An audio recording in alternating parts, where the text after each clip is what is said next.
Buen día. Continuamos con la serie de videos de capacitación destinados a manejar las herramientas de análisis productivo y de análisis económico. La idea de hoy es presentar con Rui Vidal y yo, Rui, que es ingeniero agrónomo y que es integrante del equipo de análisis económico de la Subsecretaría de Ganadería y está muy familiarizado con el tema de gestión. Vamos a presentar la visión de una gestión completa, sin entrar en cálculos, sin entrar en detalles, pero tratando de mostrar cuál es la cadena de resultados que genera, los inconvenientes que tiene, las ventajas que tiene y su uso y el uso de la gestión como un elemento motivador y de análisis en el trabajo grupal, en el trabajo de los promotores asesores con el grupo de productores. Hay algo que señalar que es importante. Hoy, 4 de mayo, se cumplen 30 años del nacimiento de Cambio Rural. No es un número menor, han pasado generaciones de promotores y generaciones de productores. Hay un gran número de gente que se ha involucrado en lo que es la transferencia de tecnología a través del trabajo grupal, dentro del marco del trabajo conjunto del INTA y de la Secretaría de Agricultura. Bueno, vamos a empezar con el tema de análisis de gestión. Las preguntas que generalmente traen al análisis son: ¿cuánto ganamos? ¿Cuánto perdimos este año? ¿Por qué obtuvimos el resultado? ¿Cuáles son las actividades, los rubros que tenemos que mantener, que tenemos que redimensionar, que tenemos que corregir? ¿De dónde vino la plata que me quedó y a dónde se fue la plata que gasté? Todas esas preguntas configuran, determinan un proceso de análisis que está dentro del marco de lo que llamamos análisis de gestión, pero que es mucho más amplio. Está el análisis de gestión, está el análisis del resultado por producción, el resultado por exposición a la inflación, el resultado por tenencia de activos, el resultado por venta de activos preexistentes al ejercicio. Todo eso vamos a tratar de dar el marco ahora y después en sucesivos videos posicionarnos en cada uno de ellos y explicar para qué sirve y cómo se calcula. Esta es la intención. Este video es un video de introducción al concepto de análisis de gestión y después vendrán otros videos contando cómo vamos a calcular cada uno de estos resultados. Lo que están viendo acá es la variación patrimonial. Esto está muy ligado al esquema de lo que es la contabilidad típica y creo que el análisis de gestión no lo da explícitamente, pero creo que nuestros productores están mucho más familiarizados con entender lo que es una variación patrimonial que en entender cómo se llegó a ese resultado a través del análisis de la gestión de ese año. La variación patrimonial es fácil de sentir si uno aumentó el capital hacienda, si uno compró un pedacito de campo, si uno compró un auto, si se cambió el tractor. Los productores entienden muy bien lo que es el patrimonio, pero lo que nosotros tenemos que tratar de hacer en nuestro rol de técnicos, en nuestro rol de asesores, es entender cómo se llegó a ese cambio patrimonial. De cambio patrimonial en aumento o en detrimento también, ¿no es cierto? En eso es lo que nos vamos a meter. Y también lo que también tenemos que definir claramente en qué momento estamos. Estamos en el momento de planificar, donde pensamos hacia futuro, hacemos proyecciones económicas, hacemos presupuestación financiera, evaluamos las inversiones que vamos a hacer. Estamos en el presente, controlando el presupuesto, recabando datos, controlando gastos, anotando los ingresos, anotando los gastos que tenemos por actividad. O estamos en el momento que ya pasó, que ese ciclo de 12 meses que empieza el 1 de julio y termina el 30 de junio del año siguiente, estamos analizando los resultados productivos, los resultados patrimoniales, los conceptos, el nivel de endeudamiento y la liquidez que tiene la empresa. Es decir, no es posible mirar números sin tener claro en qué momento del proceso gerencial, del proceso de manejo de la empresa estamos ubicados. Nos vamos a los resultados.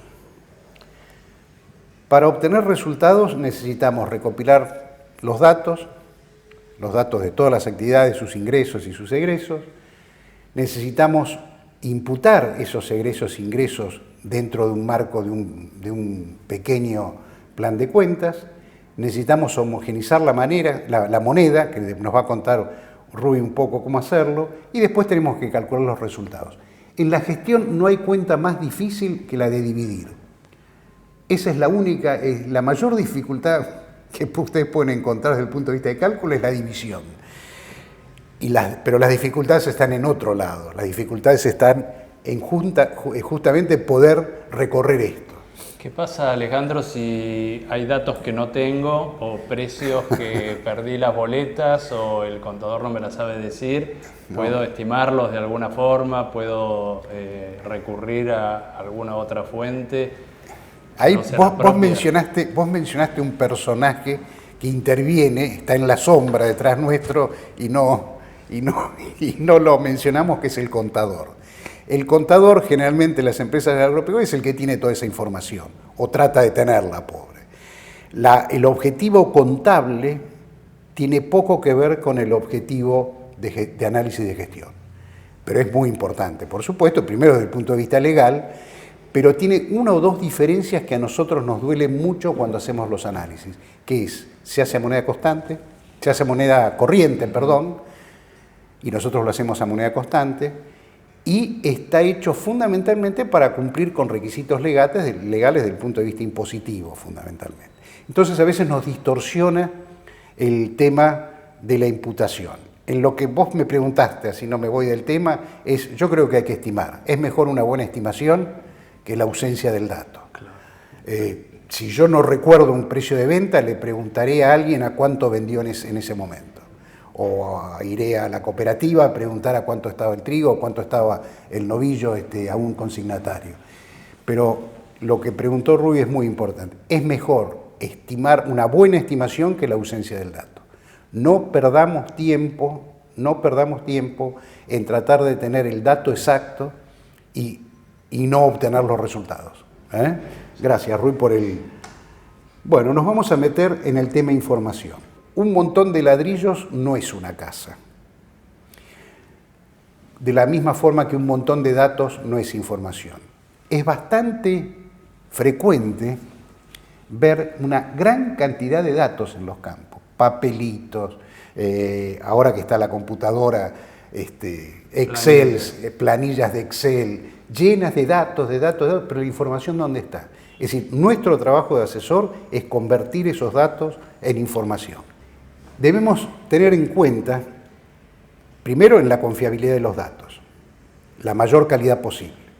Después, la información es todo aquello que contribuye a mejorar el conocimiento sobre los hechos. ¿Cuál fue el peso?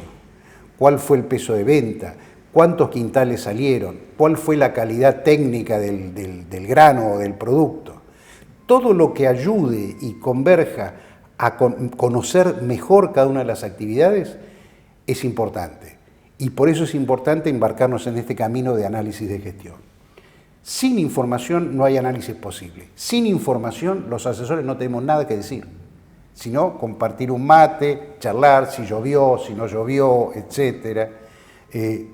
Y la realidad es que sin información objetiva, confiable, es muy difícil asesorar bien.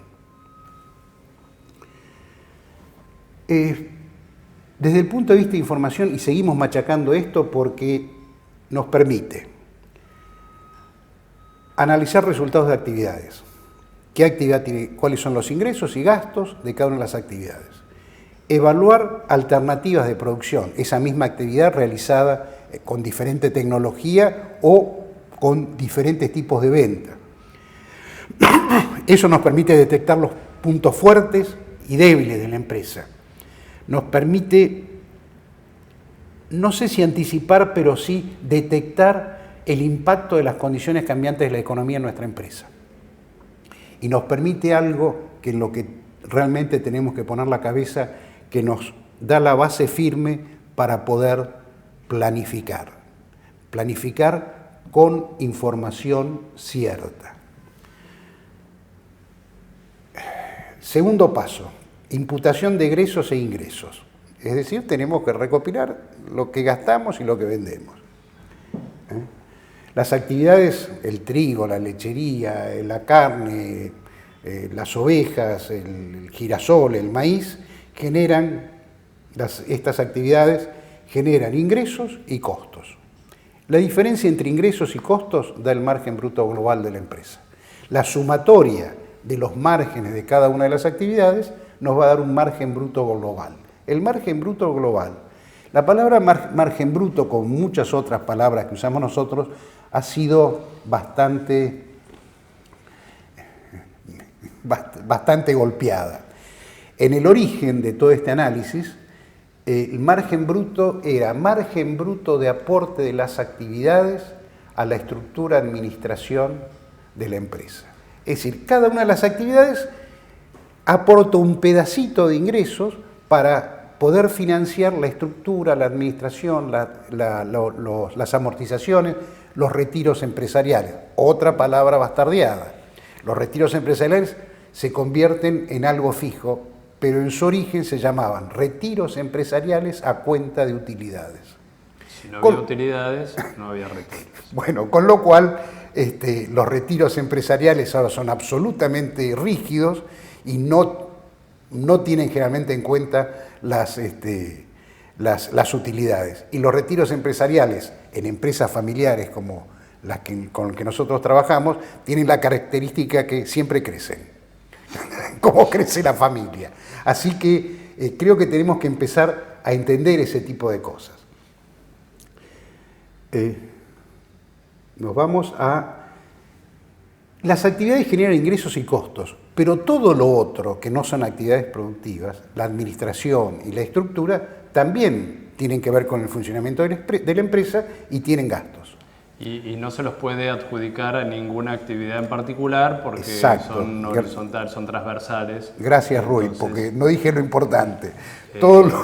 Van aparte por ese motivo, no se lo puede considerar en el margen bruto por esa razón. Es decir, cómo repartimos los gastos de la administración para cada cultivo, cómo repartimos los gastos de la oficina o los gastos de la camioneta. Todo eso, lo que no se puede directizar a una actividad, va a lo que vos comentaste, cumple lo que vos comentaste recién, que son gastos de administración y de estructura al cual todos los márgenes de las actividades tienen que proveer. Ese concepto es importante porque después nos va a permitir hacer algunos análisis en relación de la actividad y el uso de la estructura y la administración. Acá nosotros nos enfrentamos con algo en el cual estamos acostumbrados, que es la inflación. Es decir, la inflación es la pérdida del valor de nuestro dinero. Y para comparar a lo largo de ese año las acciones económicas y financieras que hemos hecho, necesitamos igualar la moneda a un mes común o a un instante único para todos. Que en el caso de un análisis de gestión es el mes de cierre. El mes de cierre de ejercicio. Rui, ¿cómo podemos hacer para gastos o ingresos que tenemos en el mes de enero o de febrero, poder compararlos con los de agosto, septiembre, poder compararlos con los de mayo, junio, cuando tengamos que cerrar gestión? Bueno, lo que tenemos que hacer es llevar esa moneda, actualizarla a un momento común, que en general suele ser el de cierre de ejercicio. En este caso estamos cerrando en el mes de junio, 30 de junio, y entonces todos los gastos y los ingresos que hemos incurrido en los distintos meses del año los llevamos a moneda de junio del mes de cierre. Esto se puede hacer convirtiéndolo a dólares o se puede hacer utilizando algún índice de actualización, que en general nosotros utilizamos el índice de precios mayoristas. Se puede también usar el índice de precios al consumidor En ¿Vos definitiva, qué recomendás, Rui? Porque yo he visto gestiones hechas en dólares, gestiones hechas en valor producto, gestiones por índice de precios mayoristas, por índice de precios al consumidor. ¿Qué recomendás vos? el de precios mayoristas es el que tradicionalmente se usa porque no estamos hablando de bienes o productos para el consumidor final. En dólares tenemos el inconveniente que nos va a surgir la pregunta de qué dólar usamos. Si compramos un insumo al dólar oficial y vendemos a un dólar distinto, ahí vamos a estar en problemas. De todas maneras, el IPC, o sea, el índice de precios al consumidor, y el índice de precios mayoristas tienden a converger en un plazo largo, o sea que no habría demasiada diferencia en utilizar uno u otro. Si tomamos una serie larga, vamos a ver que la variación de ambos índices es prácticamente la misma. O sea, te paso a la otra transparencia para que... ¿Cómo lo hacemos eso? ¿Cómo actualizamos? Bueno, tenemos que tomar para cada mes en el que estamos haciendo el ajuste un coeficiente que consiste en tomar el índice del mes objetivo, supongamos sería que 30 de junio. Claro.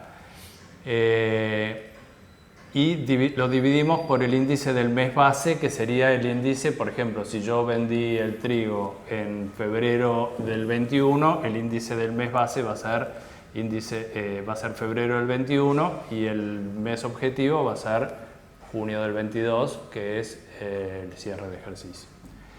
Ese coeficiente lo multiplicamos por los precios de insumos o productos que querramos actualizar y vamos a obtener todos los números a moneda constante de, en este caso, junio del 22, que es el mes de cierre. Rui, perdóname, lo que está en la placa que estamos viendo es que nosotros recordamos que se vendió el trigo en 18.760 pesos. Cuando lo convertimos al 30 de junio vemos que ese valor actualizado por el índice que vos mencionaste es 34.143, y haciéndolo me fijé que el valor del trigo ese mes era 48.000. Ahí eso nos da otro resultado que vamos a explicar mucho después, que es el resultado de venta de existencias. Pero creo que, Rui, no sé si hay que agregar algo más, pero el coeficiente está claro, estamos multiplicando por 1.82. No hay forma de comparar actividades si no homogenizamos la moneda. Nos vamos al cálculo de resultados. Margen bruto de las actividades, sumatoria del margen bruto de las actividades, me da un resultado operativo, restándole los gastos de estructura y de administración, esos gastos que vos comentaste que no se pueden adjudicar a cada una de las actividades, restamos las amortizaciones, que es un rubro olvidado y dejado de lado siempre, que es una cosa teórica, pero que la realidad aprieta en el bolsillo también cuando uno se da cuenta que no puede cambiar el tractor, da un resultado por producción, y con eso entramos a un universo de cálculos que podemos hacer o indicadores que podemos lograr, que es el tema de rentabilidades sobre determinado activo, etc. Y se podría acotar que este es el resultado antes de impuesto a las ganancias, que todos los cálculos de gestión y de márgenes y de resultados son antes de impuesto a las ganancias, que eso, como hay un universo de situaciones de productores que pagan distintas alícuotas, no se tiene en cuenta, pero sí sepamos que no es la plata que uno después le queda en el bolsillo. Exacto. Digamos, si terminado un análisis de gestión, vos como asesor le decís, bueno, acá nuestros resultados fueron 330.000 o 3 millones o 30 millones, te van a preguntar, ¿y dónde están? Bueno, parte de lo que vamos a hacer después es tratar de describir dónde están. Gracias, Rui. Y acá vamos a detenernos un poquito en el tema de margen bruto. Va a haber una charla, un video después dedicado exclusivamente al uso del margen bruto. pero creo que tiene que quedar claro de que hay dos situaciones, un margen bruto para el pasado y un margen bruto para el futuro, que agrupa las dos cosas importantísimas, ayudar a analizar el resultado y prever un resultado esperado, y planificar el futuro. Ustedes fíjense, este margen bruto pasado, que es fundamentalmente de análisis y de control, tiene características que usamos un rendimiento real, el que obtuvimos, usamos un precio real de venta, usamos los gastos reales en los que incurrimos, es decir, que el resultado que tenemos es real. Los gastos reales en el momento en que se incurrieron, ¿no? Exactamente. Si yo hice las labores de un cultivo en el mes de marzo, tengo que imputarlas al mes de marzo, ¿Y qué hay que hacer después? Los agroquímicos los gasté en agosto, los pongo en agosto y actualizo cada uno de los precios para obtener... Vos serías un buen asesor de cambio rural, un promotor asesor de cambio rural. Y a futuro, que es un margen, había un librito viejo que se llamaba El margen bruto como herramienta de decisión, y yo creo que cuando hagamos el video de margen bruto, ustedes se van a dar cuenta la ventaja enorme que tiene poder hacerlo en el tiempo. Existe un rendimiento esperado, existe un precio esperado, existen gastos esperados. En el caso de la ganadería, el precio esperado no lo sabemos o es muy difícil de saberlo, entonces muchas veces tenemos que trabajar con el precio actual.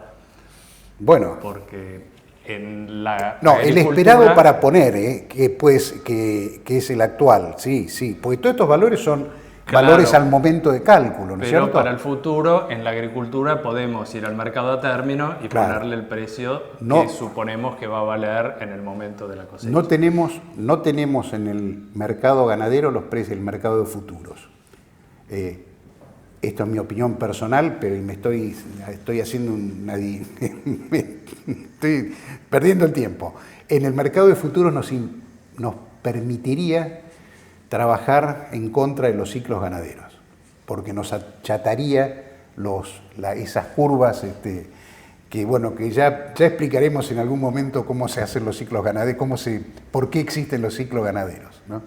Pero la realidad, lo que estamos viendo acá es que el margen bruto puede ser un margen bruto real de lo que pasó y puede ser un margen bruto esperado por los supuestos al día de hoy que nosotros estimemos que van a pasar.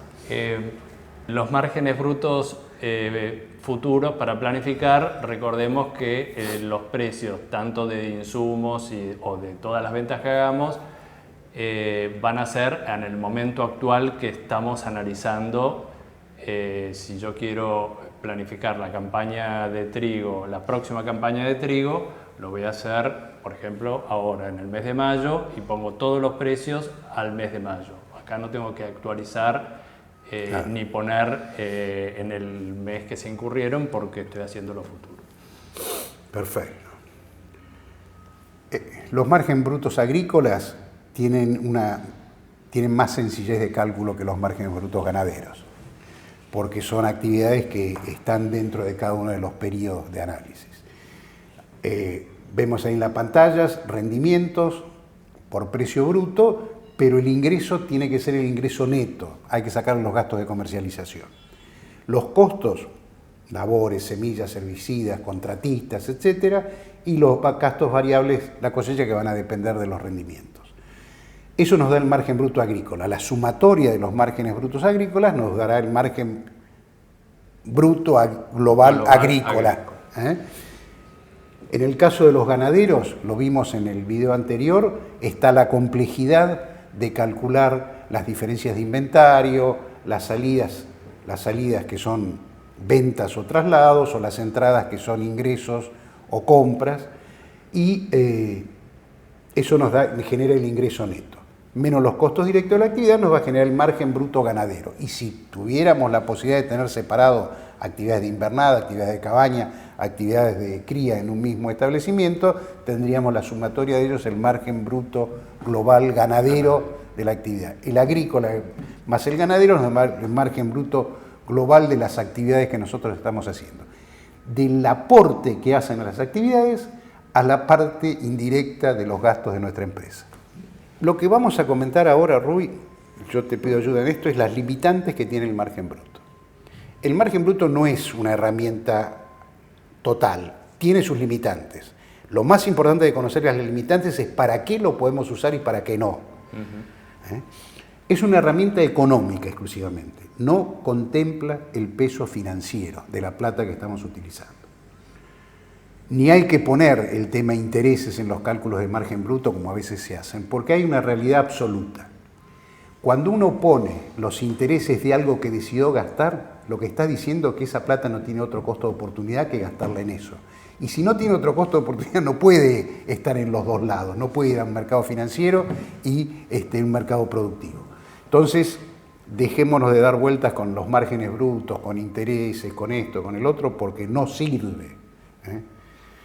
No contempla a la empresa el margen bruto como un sistema de producción. Habla exclusivamente de la actividad. Y eso nos permite comparar actividades. Y eso nos permite... Estoy en la duda de si hacer un trigo o cebada o después hacer maíz o soja o los dos, pero en distintas proporciones. Hago el margen bruto, veo cuál es el que me va a dar más y después planifico en función de eso. Fíjate, Rui, que lo que dijiste es central para poder seguir entendiendo la lógica total de lo que es un análisis de gestión. Vos me dijiste comparamos. Comparamos márgenes brutos. ¿Por qué los comparamos? Por el aporte que hacen al costo total de la empresa. Y después podemos usar esto, como vamos a mostrar en la parte de mecánica de extensión, cómo podemos comparar márgenes brutos de actividades de diferentes productores, cómo podemos jugar en el mes de mayo, mostrar previsiones de márgenes brutos de diferentes cultivos, cómo podemos analizar cuando se terminó de cosechar cómo le fue a cada uno según la tecnología que usó. Esta es la riqueza que les da a ustedes el análisis de gestión para poder aportar algo más en las reuniones, para poder ayudar más a los productores y para poder establecer una lógica de pensamiento empresarial en la toma de decisiones. Bueno, con estos comentarios cerramos el primer capítulo de la presentación del análisis de gestión. Vamos a seguir en la segunda parte, y vamos a entrar en la parte de actividades intermedias y cálculo de resultados finales. Nos vemos en el próximo video y mantengan la idea de que esto sirve para mejorar su trabajo.